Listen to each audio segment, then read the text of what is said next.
மணி ஆயிடுச்சு போல. காலையில ஆனா இந்த கோழியும் மாடும் கரெக்டா நம்மள எழுப்பி விட்டுடுதுங்க. மணி ஆகுது என்னன்னு இதுங்களுக்கு தெரியுதா பாரு. எல்லாம் எப்படி தூங்குதுங்க. ஆடு கத்தினாலும் சரிதான், மாடு கத்தினாலும் சரிதான், கோழி கத்தினாலும் சரிதான், தூங்க வேண்டியதுல நல்லா தூங்குறது. நம்ம வேலைய பார்ப்போம்.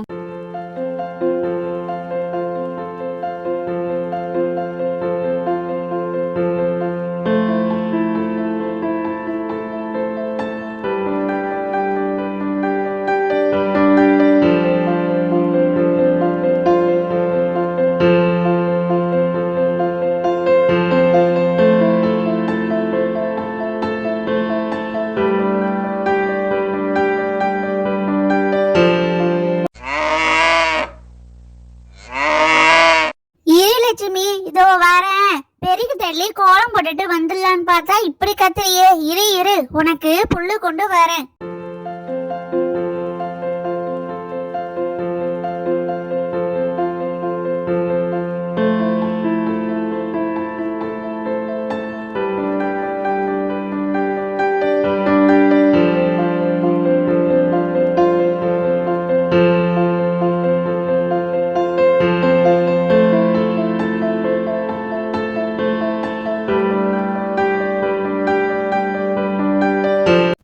வாசல் கூட்டி கோலம் போட்டு மாடுக்கு புல்லு போட்டு கோழிக்கு தீனி போட்டு எல்லா வேலையும் செய்யறேன். இந்த ராதா பாரு ஒரு மருமக பொண்ணா இருந்துகிட்டு தூங்குறா நல்லா. ராதா எழுந்திருமா, எல்லா வேலையும் முடிஞ்சிருச்சு, எழுந்துரு. அத்தை என்னை எழுப்ப வேண்டியதானே, நீங்க ஏன் செஞ்சீங்க? டெய்லி நான் தானே செய்வேன். இன்னைக்கு ஏன் உங்களுக்கு கஷ்டம்? நீங்களே முட்டி வேலையில அவதிப்படுறீங்க. இந்த வேலையெல்லாம் உங்களை யார் செய்ய சொன்னா? என்னை எழுப்ப வேண்டியதானே நீங்க. ஆமாமா ராதா, உன்னை எழுப்பி பார்த்துட்டு நம்மளே செய்யும் செஞ்சேன். சரி, மாடு கத்துறது கோழி கத்துறது கூட காதுல விடாதா உங்களுக்கு? அப்படி தூங்குறீங்க. அத்தை நான் தூங்க தான் போனேன். உங்க பொண்ணு மதுதான் அண்ணி இங்க பாருங்க அங்க பாருங்கன்னு சொல்லி என்ன தூங்க விடாம செய்துட்டாங்க. ராதா அம்மா, என்ன நீங்க எல்லாருமே நல்லா தூங்கிட்டீங்க. சரி, யாரும் எழுந்திருக்கவே இல்லையா? நான் போய் தெருமுனையில உள்ள கடையில டீயை குடிச்சிட்டு வரேன். எல்லா வேலையும் முடிச்சிட்டீங்க போல இப்ப. ஆமாப்பா, எனக்கு முட்டி வலி இல்ல. இப்பதான் நான் எழுந்தேன். ராதா எழுந்து வாசல் தெளிச்சு கோலம் போட்டுட்டு மாடுக்கு புல்லு வச்சு கோழிக்கு தீனி வச்சுட்டு என்னை அத்தை எழுந்துருங்கன்னு சொன்னா. பால் தான் கறக்கணும் இனிமே. அம்மா, ராதா உங்களை எந்த வேலையும் செய்ய விடாம அவளே செஞ்சால, அதே போல நானும் உங்களை செய்ய விட மாட்டேன். நானே போய் பால் கறந்து தரேன். நான் போறேம்மா இன்னைக்கு பால் கறக்க.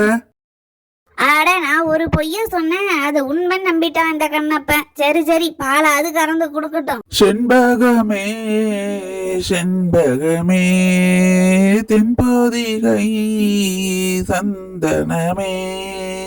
எப்பா கண்ணப்பா, பாட்டுலாம் நல்லாதான் பாடுற.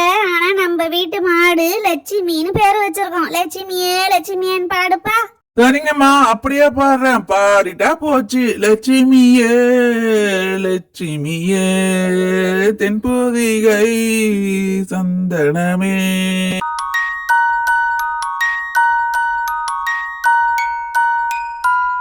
ராதா, பாலை கறந்துட்டேன். நீ போய் அத டீ போட்டு எனக்கும் எங்க அம்மாவுக்கும் கொடு. எனக்கு நல்லா பெரிய டம்ளர்ல கொடு. மீதி பாலை தயிருக்கு உர ஊத்தி வை.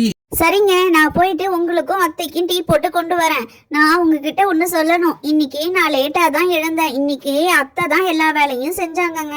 அதெல்லாம் விடுறாதா, நான் சும்மா விளையாட்டுக்கு தான் கண்ணப்பா கிட்ட சொன்னேன். கண்ணப்பா, நெல்லு அறுவடை செய்யணுமாச்சே, எப்ப செய்யறது? அம்மா, இன்னும் 2 நாள்ல அறுவடை செஞ்சிடலாம். நீங்க கவலைப்படாதீங்க. நெல்லுலாம் நல்லா இருக்கு. இந்த தடவை நல்ல விளைச்சலா நமக்கு நல்ல வருவா வரும். நீங்க ஆசைப்பட்ட மாதிரி மதுவுக்கு கொஞ்சம் நகையை நம்ம எடுத்து வச்சிடலாம். சரிப்பா, அறுவடை செஞ்சதும் நெல்லை கொஞ்சம் பச்சரிசிக்கு குத்திக்கிட்டு வந்து நம்ம குலதெய்வ கோயில போய் பொங்கல் வச்சு படைச்சிட்டு வரணும். வருஷம் ஒரு தரையாவது 2 தரையாவது குலதெய்வ கோயிலுக்கு போய் பொங்கல் வைக்கிறது நல்லது.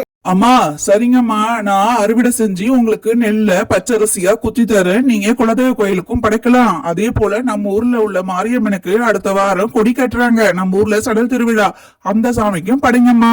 பசங்களா, இந்த வீடியோ பிடிச்சிருந்தா பப்பு டைனி ஸ்டோரிக்கு லைக், ஷேர், சப்ஸ்கிரைப் செய்யுங்க. நெக்ஸ்ட் வீடியோல சந்திக்கலாம். பாய்.